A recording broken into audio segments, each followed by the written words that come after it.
আজকে সকাল থেকেই অঝোরে বৃষ্টি শুরু হয়েছে। যা ওয়েদার আপডেট দেখেছি দক্ষিণবঙ্গ জুড়েই এই বৃষ্টিটা হচ্ছে। আউটডোর গাছগুলো তো খোলা আকাশের নিচেই রয়েছে, কিন্তু এখানে কিছু ইনডোর গাছ আছে, মানে এগুলোকে আমি ইনডোরে রাখি, ওই জন্য এদের আমি একটু বৃষ্টিতে ভিজতে দিলাম। এর মধ্যে রয়েছে এরিকা পাম, বনসাই এবং কিছু পাতাবাহার। এদের প্রত্যেকেরই টবের নিচে ড্রেনেজ হোল করা রয়েছে। বৃষ্টির জলের যেহেতু ভীষণ উপকারিতা রয়েছে, তাই এদের একটু বৃষ্টির জল খাওয়াতে বাইরে নিয়ে আসা হয়েছে। এছাড়াও ইনডোরে থাকার দরুন গাছের পাতায় ধুলোবালি, নোংরা ইত্যাদি জমে, এগুলো কিন্তু বৃষ্টির জলে খুব সহজেই ধুয়ে একদম ক্লিন হয়ে যেতে পারবে। তবে যেগুলো সেন্সিটিভ গাছ বৃষ্টির জল পছন্দ করে না, সেগুলোকে বৃষ্টির জলে আনার দরকার নেই, কিংবা খানিকটা বৃষ্টির জল খাইয়ে আবার শেডে রেখে দিতে হবে।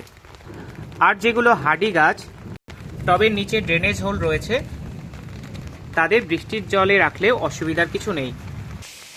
একটু বৃষ্টির জলে রাখলে গাছের রুক্ষতা কেটে গিয়ে গাছ আবার সবুজ, সতেজ এবং প্রাণবন্ত হয়ে উঠবে।